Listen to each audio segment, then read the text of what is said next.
자, 오늘은 시편 32편을 통해서 죄를 인정하고 자복하는 자, 이렇게 제목을 정했습니다. 한번 따라해 보실까요? 죄를 인정하고 자복하는 자.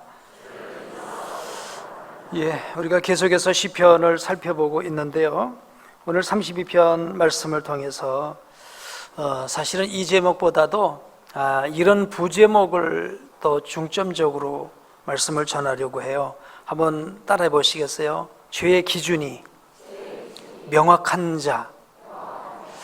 오늘 우리 안에 죄의 기준이 명확해서 그 죄 문제를 가지고 하나님 앞에 나가 해결받을 수 있는 그런 우리 성도님들 되시기를 주님의 이름으로 축복합니다. 요즘 어느 정도 나이가 드신 분들의 경우는요, 옳고 그름에 대한 분명한 기준이 있어요. 옳고 그름에 대한 분명한 기준이 있습니다. 자기가 한 행동에 대해서 누가 말하지 않아도 이건 잘못된 거야, 이건 하지 말아야지, 이런 것들이 있습니다. 그런데 이제 자꾸만 시대가 바뀌어져 가면서 그런 기준들이 무너져 가고 있는 현실을 발견하게 됩니다. 그래서 저는 오늘 32편 말씀을 좀 잘 성경적으로 해석해서 알려드리는 것을 준비를 하다가 이것보다 더 중요한 게 먼저 우리 사회 가운데, 우리 신앙 가운데 죄의 기준이 무너져 가고 있는 이 부분이 너무나도 무겁게 다가와서 우리의 기준이 무너져가는 현실들을 보면서 우리의 죄의 기준을 다시 한번 분명하게 우리 안에 세우고 나가야 되겠구나 라고 하는 그런 생각을 해보았습니다. 우리 예수 믿는 성도들이라면 우리 하나님의 말씀에 근거해서 무엇이 옳다 그르다 라고 하는 그런 구분이 분명하죠? 아멘? 그렇습니까? 그런데요, 사실 또 그렇지가 않아요. 시대가 바뀌어져 가면서 하나님의 말씀에 근거해서 이것은 옳아, 이것은 틀린 거야 라고 하는 게 선명하게 그어져 있지 않고요, 그게 요즘은 희미해집니다. 희미해집니다. 거기에 자기의 생각을 집어넣습니다. 성경 말씀은 그렇게 말했는지 모르지만 나는 그렇게 생각하지 않아 하고 자기 생각을 거기다가 얹습니다. 그래서 하나님의 말씀은 오늘 우리 안에 절대적으로 순종해야 될 말씀이 아니라 우리가 해석해서 내 안에 용납되는 것은 순종하고 용납되지 않은 것은 그냥 버리는 그런 세상으로 자꾸만 바꿔져 가고 있습니다. 사사기 21장 25절에 보면 그때에 이스라엘에 왕이 없으므로 사람이 각기 자기의 소견에 옳은 대로 행하였더라. 여러분 사사기 읽어보셨잖아요? 거기 보면 사사기 마지막 부분 17장부터 21장까지의 그 상황들이 얼마나 정말 참혹한 모습입니까? 그런데 그런 참혹한 일이 이루어지는 게 하나님 말씀의 기준 따라서 살 때 그런 참혹한 일이 이루어진 게 아니고 각자 자기가 옳은 대로, 각자 자기의 기준에 맞춰서 살았더니 그런 참혹한 일이 이루어지죠. 어떤 일이 일어났나요?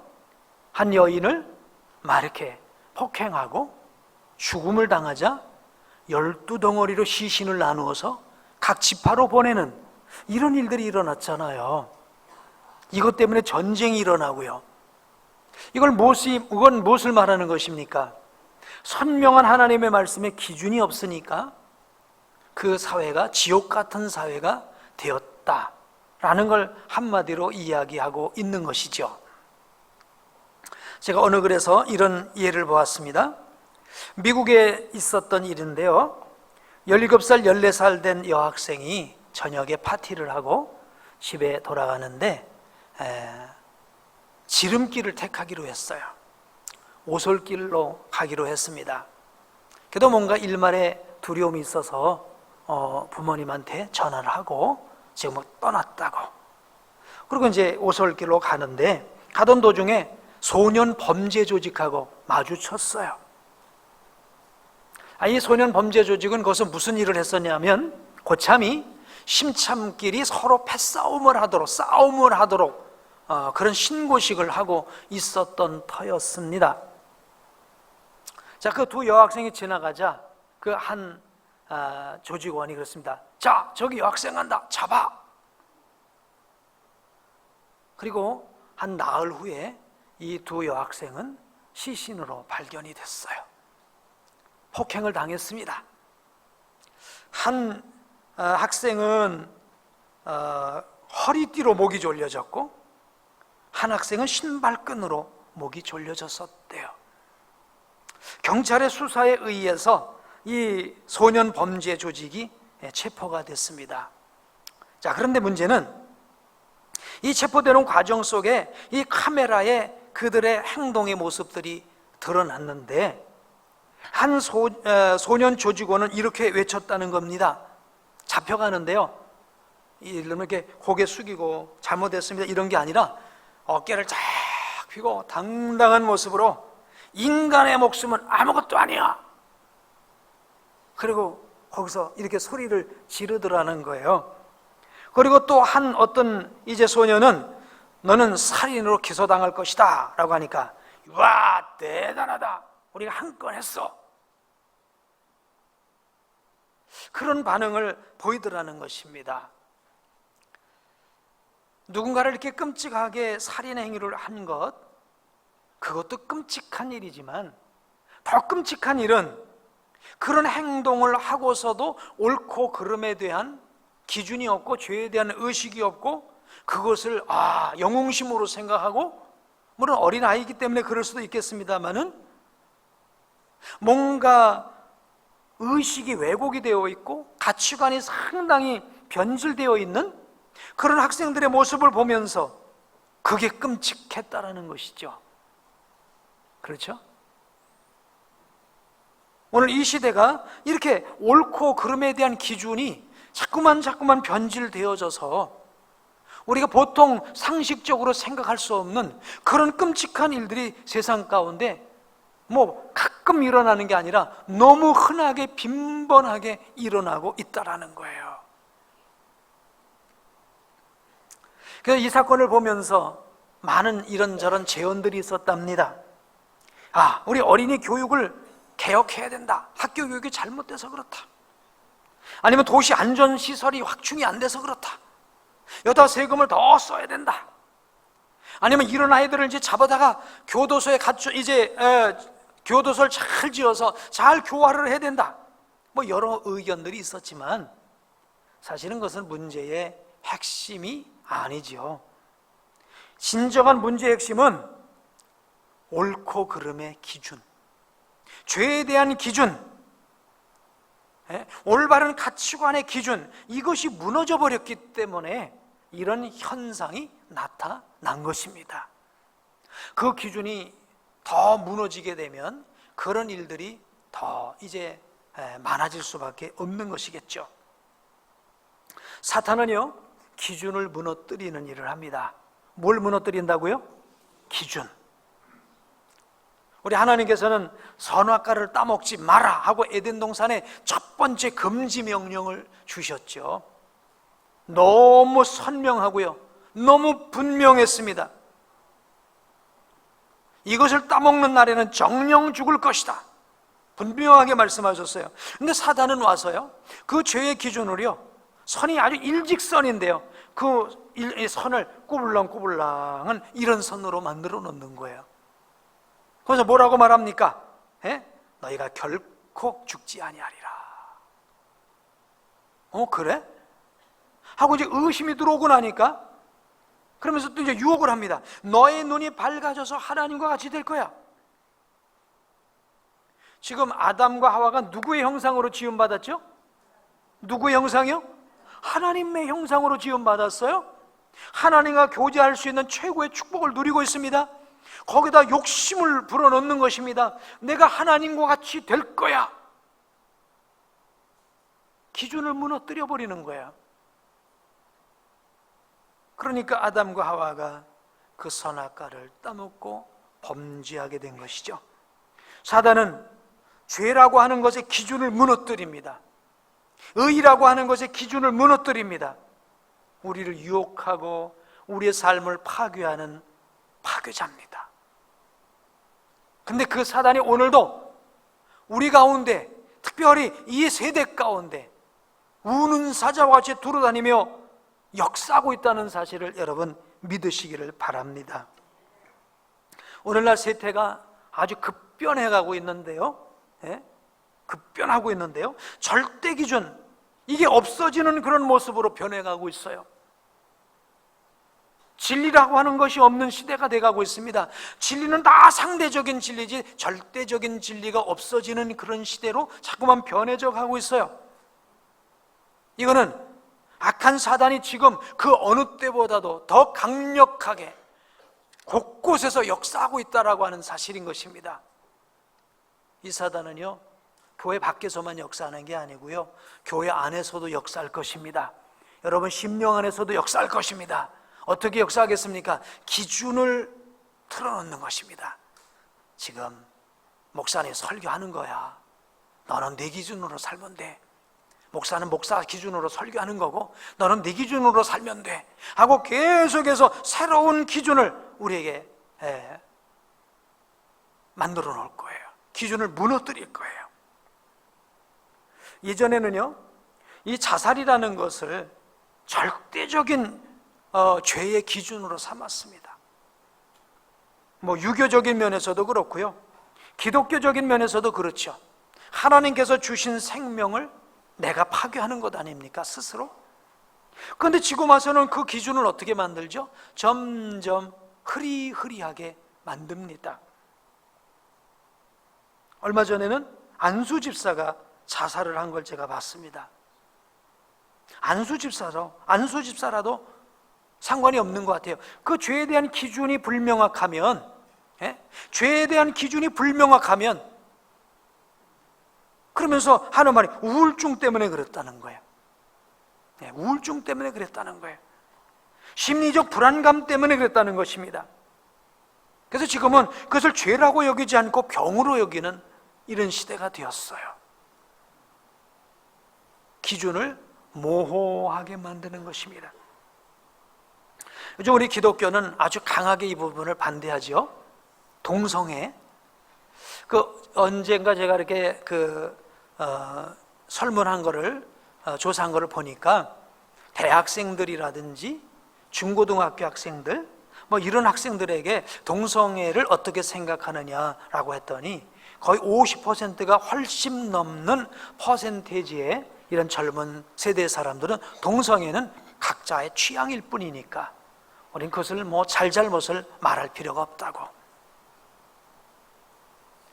그렇게 지금 젊은 세대들의 의식은요, 어떤 옳고 그름의 기준이 없는 거예요.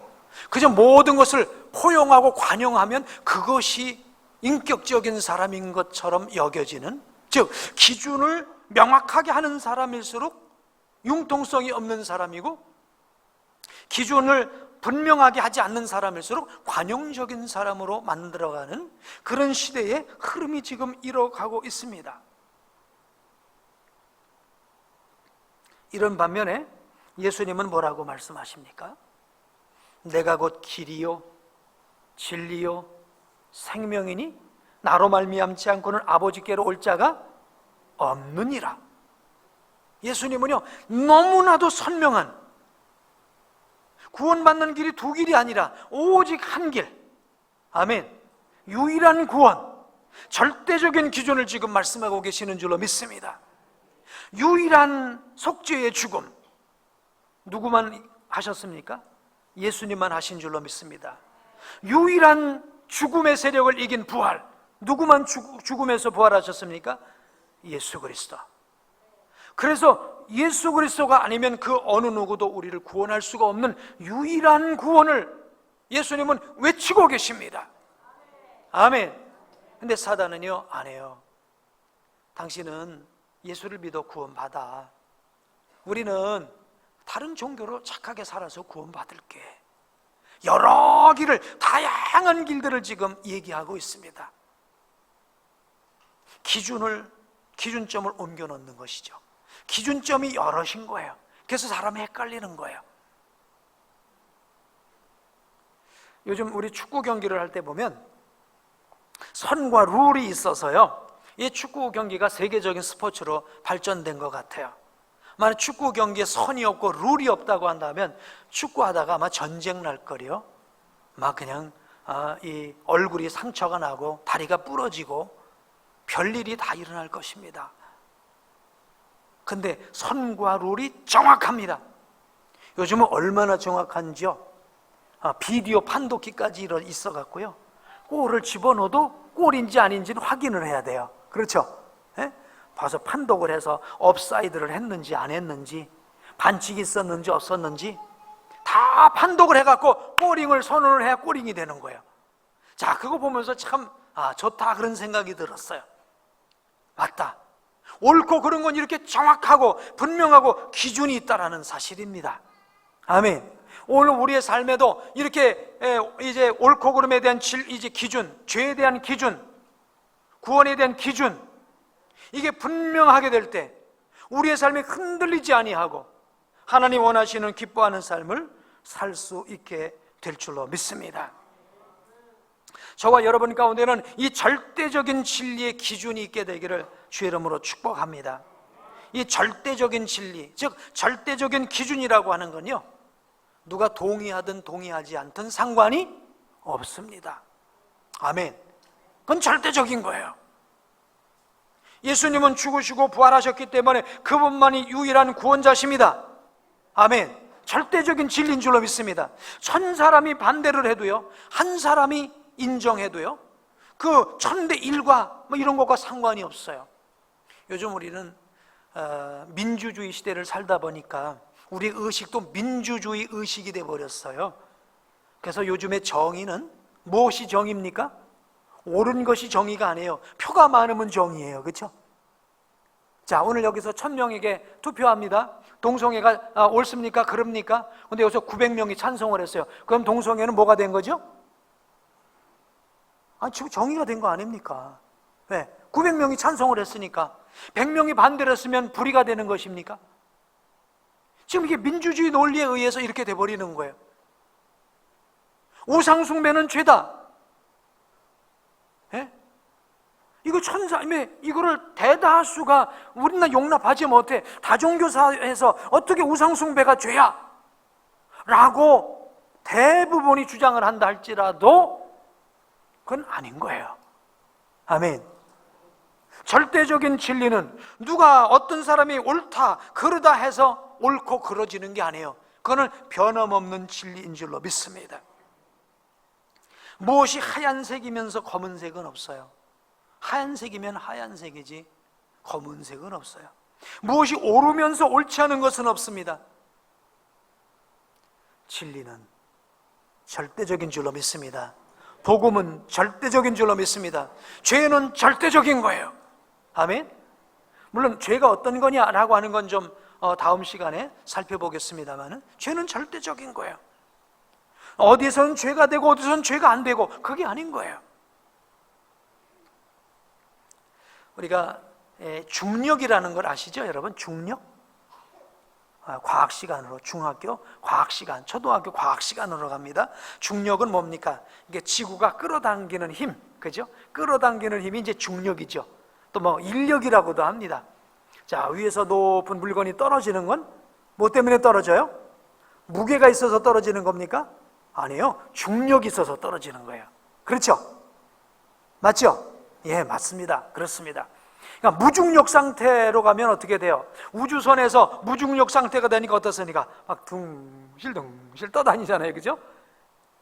그러니까 무중력 상태예요. 근데 이 세상은 어떠해요? 중력이에요. 중력은 있다 없다를 떠나서 무조건 있는 거예요. 그렇죠? 제가 갑자기 자연을 얘기하니까, 과학을 얘기하니까 이해가 안 되시나요? 예? 그렇죠? 예? 중력은 있다 없다를 떠나서 있는 거예요. 그렇죠? 어떤 사람이 나는 절대로 없어, 그래서 없는 겁니까? 없다고 해서 없는 게 아니에요. 없다고 하는 사람은 30층에서 떨어져 보면 알아요. 그렇죠? 30층에서 떨어져 보면 없다는 사람은 거기서 둥실둥실 떠다녀야 돼. 30층에서. 근데 급속도로 떨어지면 중력이 있는 거예요. 그는 언제 깨달을까요? 3층에 떨어져 악 하고 죽으면서 중력은 있네. 그러고 깨달을 겁니다. 그렇죠? 중력은 있다고 주장을 해서 있는 것도 아니고 없다고 주장을 해서 없는 것도 아니에요. 누가 주장하든 말든 있는 것이 절대적인 기준이요 진리인 줄로 믿습니다. 마찬가지로 오늘 우리에게도 절대적으로 변하지 않는 진리와 기준이 있는데 살아계신 하나님의 말씀인 줄로 믿습니다. 나 천지창조한 거 못 봤는데, 못 봤든 봤든 천지 만물을 창조하신 분은 우리 하나님이신 줄로 믿습니다.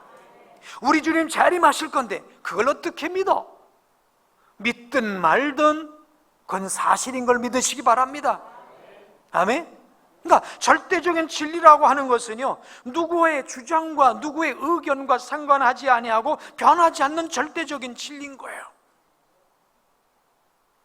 그런 절대적인 진리가 오늘 우리 안에 다 말씀으로 마음에 새겨져서, 아멘, 그 말씀 붙잡고 이 세상을 살아가는 우리 복된 성도가 되길 주의 이름으로 축복합니다. 그런데 제가 오늘 이런 말씀을 드리는 건요, 지금 이 시대가 너무 급하게 변해가다 보니까 절대적인 진리를 다 상대적인 진리로 바꿔놓는 그런 시대가 됐다는 거예요. 너는 잘못돼서 나는 옳아, 이런 시대가 됐다면 우리 싸움이라도 할 거예요. 그렇죠? 예수 믿으면 구원받습니다 라는 그런 절대적인 진리를 말할 때 누가 예수 믿어도 구원 못 받아 라고 하면, 말한다고 한다면 우리가 진리 전쟁을 갖고 다투기라도 할 거예요. 근데 이게 더 위험한 겁니다. 뭐냐면요, 너는 그래, 나도 너의 주장을 이해해, 그러니까 너는 그냥 예수 믿어, 나는 나의 주장이 있으니까 나는 이거 믿을게. 상당히 신사적이죠? 그렇죠? 상당히 신사적인 것 같아요. 이걸 가리켜 우리는 상대적이라고 말합니다. 지금은 절대 진리를 점점 희석화시켜서 다 모든 걸 상대 진리로, 상대적으로 만들어 놓는 거예요. 상대적으로. 그래, 너는 너의 주장을 해, 나는 나의 주장을 할게. 내가 이런 주장을 한다고 간섭하지 마. 나는 나의 취향대로 할 테니까 나의 취향대로 하는 것에 대해서 옳다 그러다 말하지 마. 나는 나대로 할 거야. 그게 상대적인 거예요. 그런 사상이 지금 세상에 점점 팽배해져가고 있습니다. 그런 사람을 인격자라고 그래요. 그런 사람을 우리는 보통 지식인이라고 그래요. 물론 우리가 상대를 무조건 다 부정한다, 그건 아니죠. 어떤 사람이 음악을 좋아합니다. 그러면 음악을 해야죠. 음악에 달란트가 있는 사람은 자꾸만 그림 그리라고 그러면 안 되죠. 또 그림 그리는 것에 달란트 있는 사람한테 억지로 가서 뭘 또 다른 걸 하라고 하면 안 되겠죠. 그 사람의 어떤 개성과 달란트와 능력과 이런 건 다 서로 인정을 해줘야 될 것입니다. 그러나 이런 걸 인정하다가 어느 순간에 가치관까지도, 죄에 대한 기준까지도, 옳고 그름의 개념까지도 서로를 인정해 주는 것으로 지금 이게 넘어가 버리는 거예요. 이게 지금 이 시대에 아주 심각한 문제인 것이죠. 어떤 분은 철학적으로 왜 이렇게 되어졌느냐, 개인을 존중하는 시대로 자꾸만, 그걸 우리가 실존주의 이렇게 얘기하는데, 개인을 존중하는 시대로 바뀌어져 가면서, 그전에는 사람을 한 개인으로 보기 전에 하나의 군중 전체로 보는 입장이었는데, 이제 하나의 개인으로 보다 보니까 그 사람 한 사람을 소중하게 여기다 보니 그 사람의 의견까지도, 그 사람의 생각까지도 소중하게 여기는 그런 시대로 바꿔진 거예요. 각자의 생각을 다 소중하게 여기다 보니까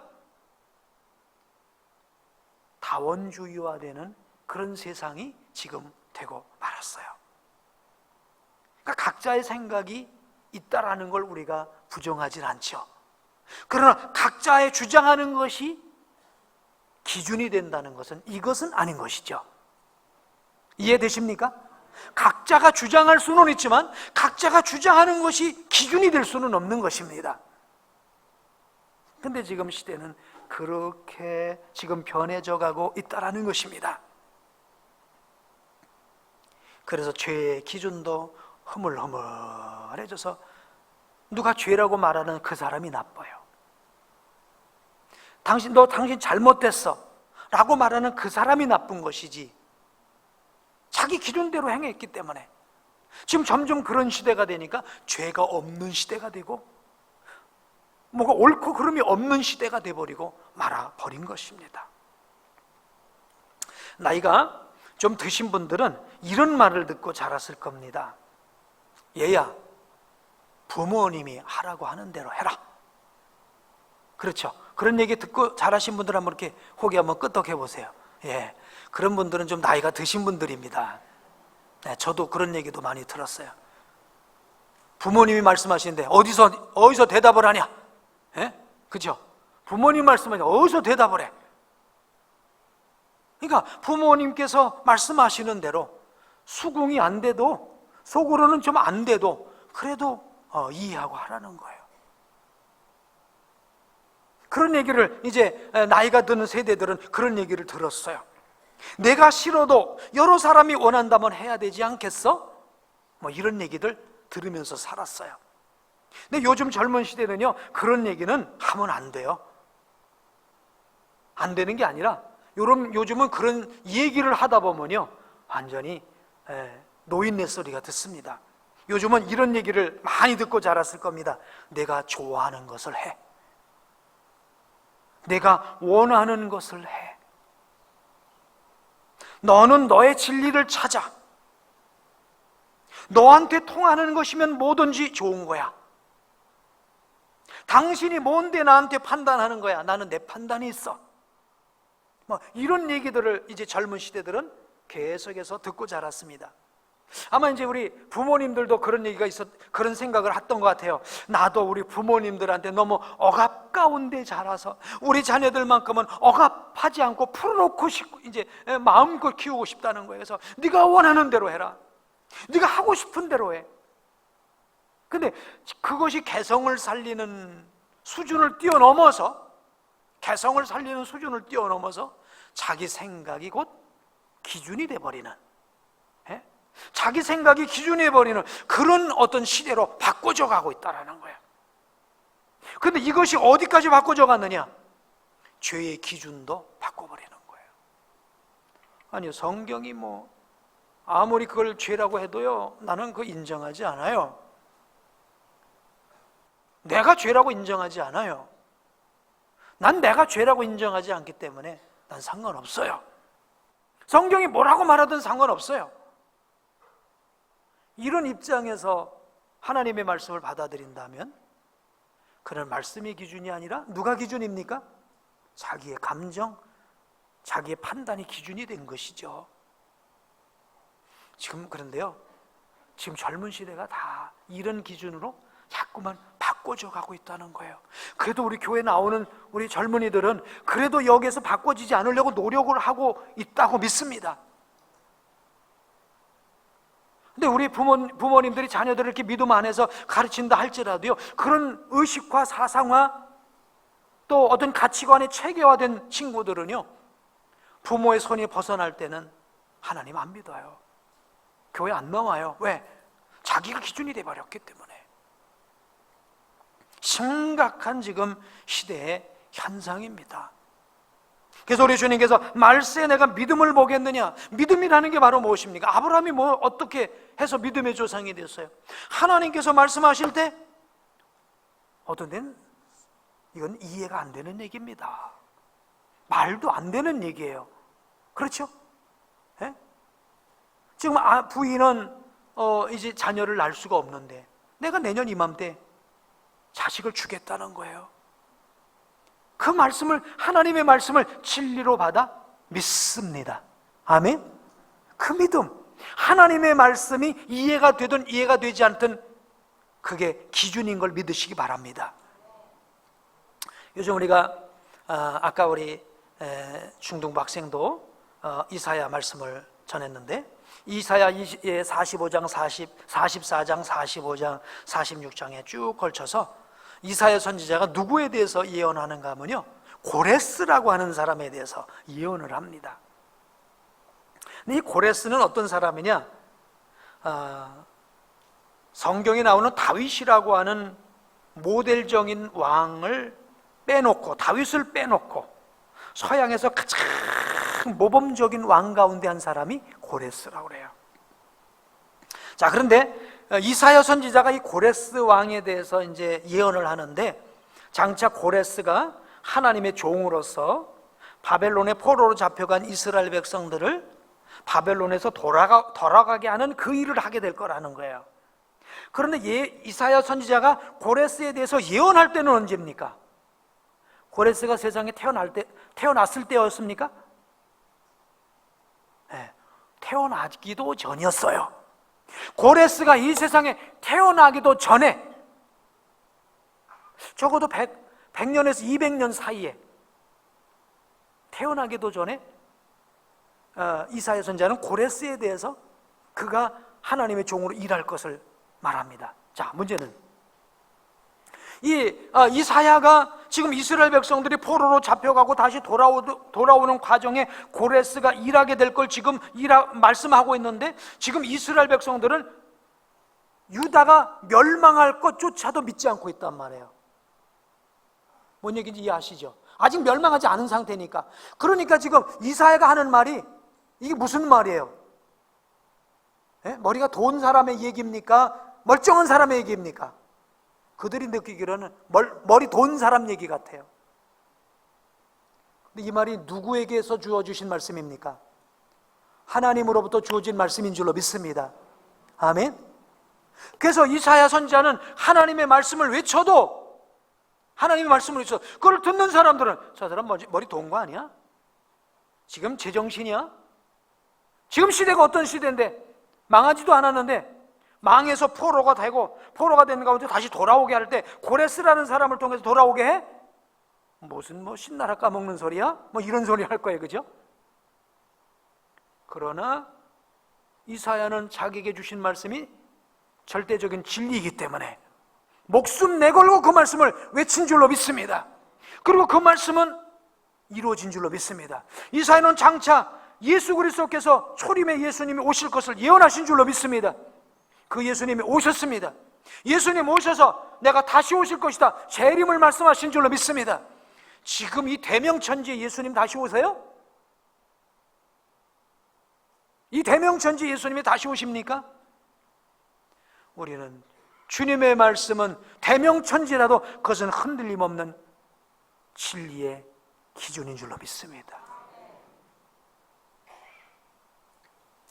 우리 사랑하는 성도님 여러분, 지금 이 시대는 그런 얘기를 합니다. 관용의 시대라고요. 최대 덕목이 관용이랍니다. 동성애도 관용하고 무엇이든지 다 관용해야 된답니다. 그래서 지금 이 시대는요, 관용하지 않는 사람을 가장 나쁜 사람으로 말한대요. 그래서 관용하지 않는 사람은 이렇게 말한답니다. 관용을 외치는 사람은, 관용적이지 않은 사람은 절대 관용하지 않는다. 관용을 외치는 사람은, 관용적이지 않은 사람은 절대 관용하지 않는데요. 아니, 관용을 외치면 관용적이지 않은 사람도 관용을 해야죠. 왜곡된 것 아닙니까? 지금 세대가 이렇게 지금 변해가고 있습니다. 이런 세대가 되어졌습니다마는 오늘 우리의 기준만큼은 선명하게 되기를 주의 이름으로 축복합니다. 기준이 상대적인 시대가 되었지만 모든 게 선명하게 되기를 축복합니다. 주일 성수에 대해서도요, 각자 기준이 있습니다. 그건 성경이 얘기하는 거고, 강단에서 목사님이 얘기하는 거고, 나는 내 기준이 있어. 내 기준을 가지고 살지 않게 되길 바랍니다. 우리 주님 뭐라고 말씀하십니까? 사람이 떡으로만 살 것이 아니요 하나님 입에서 나오는 말씀으로 말미암아 살리라. 말씀이 기준인 줄로 믿습니다. 여러분, 11조 드리는 것도 그래요. 요즘 젊은 세대들은요, 다 자기 기준 갖고 한다고 그래요. 난 드려도 내 기준이 있어요. 난 안 드려도 내 기준이 있어요. 며칠 전 제 아내가 홈플러스를 갔는데 거기에 야채가 4가지가 2,000원 그렇게 돼 있더래요. 그래서 4가지 야채가 이렇게 한 묶음씩 하고 2,000원인 줄 알고 물어봤답니다. 그 직원들한테 이게 4가지가 한 묶음에 2,000원입니까? 그랬더니 직원들도 나도 잘 모르겠는데요. 근데 여러분 뭐예요? 4가지가 한 가지씩 2,000원이라는 거예요. 4개를 한꺼번에 묶어서 2,000원이라는 거예요. 여러분도 알쏭달쏭하세요? 아마 그냥 그렇게 자기가 생각하고 싶은 대로 생각하는 것 같아요. 4개를 묶어서 2,000원이라고 생각하는 사람은 그냥 그렇게 살 것이고, 하나씩 2,000원이라고 생각하는 사람은 하나씩 살 것이고. 근데 그 판단은 어디서 가서 알게 되겠죠? 계산대에서 알게 되겠죠. 계산대에서 알게 되겠죠. 어떤 사람은 자기 기준에 따라서, 그래 나는 내가 생각하는 대로, 성경이 뭐라고 했든 간에 나는 내 생각하는 대로 주인성수할 거야. 나는 내 생각한 대로 11조 생활할 거야. 나는 죄 생각하는 대로 이건 죄야. 아니야. 자기 기준으로 죄를 삼고 자기 기준으로 옳고 그른 걸 판단하고 살아가는 시대가 됐다는 거예요. 살아가는 성도들이여, 자기 기준이 아닌 하나님의 말씀이 기준이 되기를 주의 이름으로 축복합니다. 하나님의 말씀이 기준이 될 때 이건 죄구나, 이건 허물이구나, 그걸 알 수가 있어요. 그럴 때 내가 죄를 알고 허물을 알게 될 때 자복하게 될 줄로 믿습니다. 죄를 인정하게 될 줄로 믿습니다. 죄를 인정해야 용서를 해주죠. 죄를 자복해야 주님께서 사해 주시죠. 죄의 기준이 없는데 죄를 짓고도 난 죄라고 생각하지 않아요 라고 말하는데 어떻게 주님이 용서를 하시겠습니까? 먼저 우리 안에 죄의 기준이 분명하고 옳은 것의 기준이 분명해서 하나님의 말씀이 기준이 되어서 순종하며 살아가는 우리 모두 되길 주의 이름으로 축복합니다. 행여 그걸 순종하지 못했다면 회개하고 용서 안 받게 되길 축복합니다. 기준이 선명한 우리 모두 되길 주의 이름으로 축원합니다. 기도하겠습니다.